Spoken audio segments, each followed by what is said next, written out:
মুক্ত হয়েছেন এখন। নতুন জীবনের জন্য অভিনন্দন জানাই সার্জিস। আমরা খেয়াল করি যে গতকাল বিবিসি বাংলার একটা শিরোনাম ছিল যে ভাঙার ঘোষণা দিয়ে ধানমন্ডি ৩২ নম্বরে হামলা। তার আগেই আপনার সহকর্মী সহযোদ্ধাও আমরা এরকম বলতে পারি জনাব Hasnat Abdullah verified Facebook ID থেকে পোস্ট করেছিলেন আজ রাতে বাংলাদেশে ফেসিবাদের তীর্থভূমি মুক্ত হবে। আপনাদের সহকর্মী সমন্বয়ক ও সরকারি উপদেষ্টা আসিফ মাহমুদ সজীব ভুঁইয়া গতকাল ফেসবুকে পোস্ট করেছেন উৎসব হোক। আগেই ভগ্নস্তূপ হয়ে থাকা ৩২ নম্বরে বাড়ি ধূলিসাৎ করা যখন শেষ দিকে, তখন আপনার ফেসবুক পোস্ট আবু জাহেলের বাড়ি এখন পাবলিক টয়লেট। আপনার আগে আবার উপদেষ্টা মাহফুজ আলম ফেসবুক পোস্টে ভাঙার চেয়ে গড়ার দিকে মনোযোগ দেওয়ার আহ্বান জানিয়েছেন। গতকালকের ৩২ নম্বরে বুলডোজার অভিযানের ঘটনায় বৈষম্যবিরোধী ছাত্র আন্দোলন ও জাতীয় নাগরিক কমিটির অফিসিয়াল অবস্থান কি ছিল? আপনাদের সমন্বয়কদের সবার অবস্থান আমার কাছে একরকম মনে হয় না, নাকি আমার এটা বোঝার ভুল?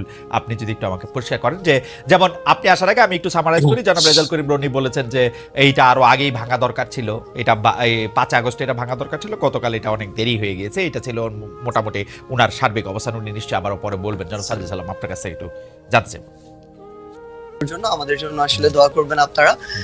আমি যদি বলি আমাদের জায়গা থেকে যে এক্ষেত্রে বৈষম্য বিরোধী ছাত্র আন্দোলন কিংবা জাতীয় নাগরিক কমিটি তাদের জায়গা থেকে যে স্পেসিফিক এই বিষয়ে একটা কোনো অফিসিয়াল স্টেটমেন্ট ছিল বা কোনো একটা অবস্থান ছিল, ব্যাপারটি এরকম ছিল না। ব্যাপারটি ছিল এই যে তীব্র একটা ক্ষোভ। ভাই যে কথাটি বলেছেন সেই জায়গায় আমি সম্পূর্ণ একমত।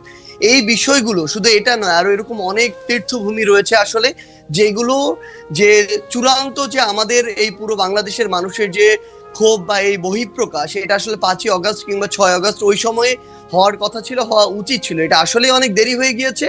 কিন্তু আমাদের জায়গা থেকে যদি আমরা বলি, গতকালকে আমরা যেটা দেখেছি, ঘটনাটা এই সময় এসে এভাবে হয়তো প্রত্যাশিত ছিল না, কিন্তু সবচেয়ে বড় কথা হচ্ছে এটা এক সময় না এক সময় প্রকাশিত হওয়ারই কথা ছিল। এবং এক্ষেত্রে সবচেয়ে বেশি আমার মনে হয় যে প্রভাবিত করেছে খুনি হাসিনা। যে প্রভাবিত তিনি ওই ১৫-১৬ জুলাই করেছিলেন ওই গণভবনে বসে প্রেস কনফারেন্স করে, সেই প্রভাবিত তিনি এখন করছেন ভারতে বসে।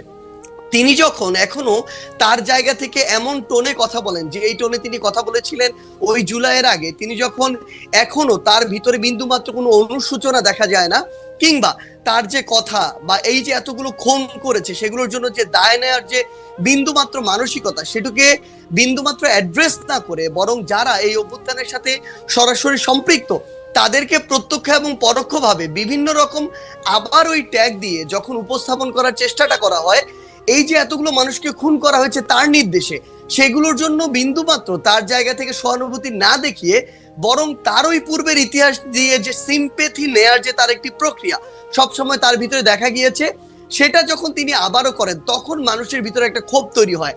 এত বড় একটি হত্যাযজ্ঞ ঘটানোর পরে তিনি যখন নতুন করে আবার ছাত্র সমাজের উদ্দেশ্যে এসে বক্তব্য দিতে চান, তখন মানুষের ভিতরে এই ক্ষোভটা সামগ্রিকভাবে তৈরি হয়। আপনি গতকালকে ওই ভিডিওগুলোতে দেখবেন এখানে কিন্তু কোনো নির্দিষ্ট শ্রেণীর বা পেশার মানুষের কিংবা নির্দিষ্ট কোনো প্ল্যাটফর্মের মানুষের রিপ্রেজেন্টেশন ছিল না। সকলে এই জায়গায় ঐক্যবদ্ধ হয়েছিল যে এই বিষয়টিতে তাদের অবস্থানের ক্ষেত্রে। জনাব সার্জিস আলম, আমার কয়েকটা প্রশ্ন আছে। আপনি কি কালকে শেখ হাসিনার বক্তব্য শুনছেন? আমি তার বক্তব্যের আংশিক শুনেছি, যে আংশিক ক্লিপগুলো আমরা আমি একদমই একাডেমিক একটা জানতেছি কেন শুনছেন? যেমন আমার কোনো শোনার দরকার হয় নাই, আমিও শুনি নাই ভাই, আমার শোনার কোনো দরকারই হয় না, আপনি শুনছেন কেন? তাহলে আমি একটু জানতে চাই। না, প্রথম কথা হচ্ছে যে খুব স্বাভাবিকভাবে আপনি দেখবেন সোশ্যাল মিডিয়ায় যে কোনো বক্তব্যের ইন্টারেস্টিং পার্ট গুলো ক্লিপ আকারে ছোট ছোট 30 সেকেন্ড 1 মিনিটের ক্লিপ আকারে সামনে চলে আসে। এরকম একটি ক্লিপ সামনে চলে এসেছিল, যেই জায়গায় ওই ক্লিপটি বিভিন্ন জায়গায় এসেছে, যেই ক্লিপটি আসলে এরকম করে রিপ্রেজেন্ট করছিল যে তিনি আবার ওই আগের আজকে থেকে 6-8 মাস আগে যেই কথাগুলো বলে তিনি 16 বছর কাটিয়েছিলেন, সেম সিম্প্যাথি নেয়ার কথাগুলো তিনি আজকেও দাঁড়িয়ে বলছেন। এবং আপনার কাছে কি সিম্প্যাথি, মানে আপনি কি সিম্প্যাথি উনার জন্য সিম্প্যাথি পাইছিলেন? আপনি মানে উনার জন্য সিম্প্যাথি হয়েছিল উনার বক্তব্য শুনে? ভাই সবচেয়ে বড় কথা হচ্ছে কি, মানে এই যে আমি কেন এই প্রশ্ন করতেছি, যে আমার কাছে মনে হয় গত 15 বছর ধরে শেখ হাসিনা বাংলাদেশ শাসন করছেন। এর মধ্যে গত 10 বছর ধরে, বিশেষ করে 2014 সালের পর থেকে উনি যতবার যত জায়গায় বক্তৃতা দিচ্ছেন সেটা জোর করেই দিচ্ছেন। জোর করে দিচ্ছেন বলতে তিনি যেন প্রধানমন্ত্রী বিডিবিতে ছিলেন, ইয়াতে ছিলেন, জোর করে দিচ্ছেন। আমাদের জোর করে শুনতে হয়েছে, এখন তো এটা আমাদের জোর করে শোনার বিষয় না। এবং উনার কি সেই প্রভাব, সেই ইনফ্লুয়েন্স, মানে 100 ভাগের 1 ভাগও আছে যে আমরা ওইটার প্রতিক্রিয়ায় গিয়ে আরেকটা কাজ করে আসতে হবে? আপনার কাছে কি মনে হয় জনাব সার্জিস? না দেখুন, সবচেয়ে বড় কথা হচ্ছে যে আমরা আমাদের জায়গা থেকে, মানে কেউ এটা ব্যক্তিগত জায়গা থেকে গিয়ে এই বিষয়টি করেছে এরকম না। মানুষ হয়তো বা মানুষের ভিতর আমার মনে হয় এখন এই বিষয়টি কাজ করছে যে আমাদের আসলে যেই কাজগুলো 5ই অগাস্ট বা ওই সময়টাতে করা দরকার ছিল, যেগুলো এখন আমাদের জায়গা থেকে বাকি রয়ে গিয়েছে, মানুষের এই ক্ষোভটা সামগ্রিকভাবে শুধুমাত্র ওই হাসিনা বক্তব্য দিচ্ছে এই জন্য তৈরি হচ্ছে, ব্যাপারটা এরকম না। এই ক্ষোভের কিছু অংশ আমি যদি বলি একদম ফ্র্যাঙ্কলি অন্তর্বর্তীকালীন সরকারের উপরেও আছে। এই অন্তর্বর্তীকালীন সরকার তাদের জায়গা থেকে এই খুনি যারা ছিল, যারা সরাসরি এই খুনগুলোর সাথে জড়িত, ছাত্রলীগ, আওয়ামী লীগ, যুবলীগের ক্যাডাররা বা কিছু কিছু পুলিশ সদস্য, যাদেরকে আসলে গ্রেফতার করে বিচারের আওতায় আনার কথা ছিল, দৃশ্যমান এরকম একটা বিচার আমাদের দেখার কথা ছিল, সেটি যখন দেখছে না মানুষের ভিতরে একটা ক্ষোভের উদ্গীরণ হচ্ছে। যখন দেখছে ছাত্রলীগ, যুবলীগ, আওয়ামী লীগের ওই সদস্যরাই বিভিন্ন ভাবে বিভিন্ন দলের সাথে এখন যুক্ত হচ্ছে এবং আশ্রয় প্রশ্রয়ে তাদের চোখের সামনে দিয়ে হাঁটছে, তখন এই মানুষগুলোর ভিতরে আরেকটা ক্ষোভ তৈরি হচ্ছে। তখন এই মানুষগুলো সামগ্রিক ক্ষোভের একটি, আমার মনে হয় নতুন এখানে একটা ওকেশন পেয়েছিল, যে ওকেশনে গিয়ে অ্যাটেন্ড করে নিজের এই ক্ষোভটির উদ্গীরণ করেছে মানুষ। এইটা কি এরকম হইতে পারে জনাব সার্জিস আলম? ধরেন শেখ হাসিনার উপরে তো আপনার কন্ট্রোল নাই, আমারও কন্ট্রোল নাই। শেখ হাসিনা আরেকটা বক্তৃতা দিল, তারপরে গিয়ে কোন বাড়িটা ভাঙবেন? না দেখুন, এখানে শেখ হাসিনা অসংখ্য বক্তৃতা দিক আর একটা বক্তৃতা দিক, সেটা ফ্যাক্ট না।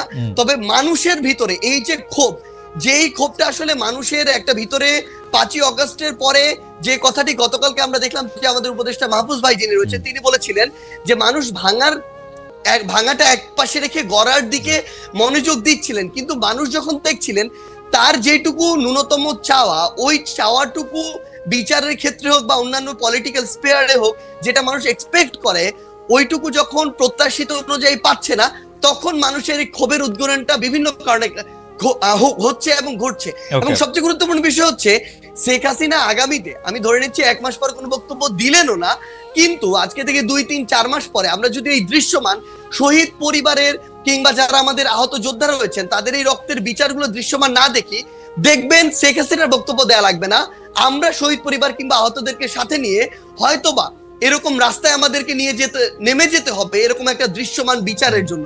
তো এই জায়গাটা শুধুমাত্র শেখ হাসিনা দৃশ্যমান বিচার করার জন্য আপনারা আওয়ামী লীগের স্থাপনাগুলি বা আওয়ামী লীগের সাথে জড়িত জিনিসগুলি গিয়ে আপনারা ভাঙবেন।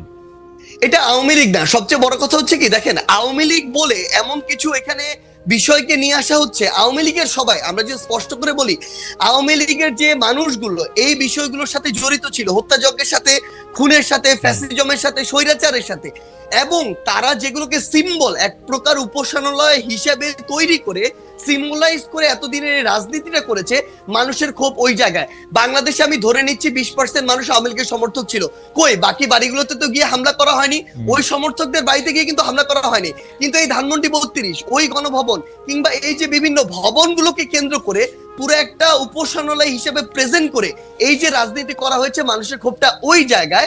এবং এটা স্পেসিফিক ভাবে দল হিসেবে আওয়ামী লীগ নয়, বরং স্পেসিফিক ভাবে কিছু প্রতিষ্ঠান বা উপাদান যেগুলোকে সামনে রেখে এতদিন আওয়ামী লীগ এই অত্যাচার নিপীড়নের রাজনীতিটা করেছে। ওকে,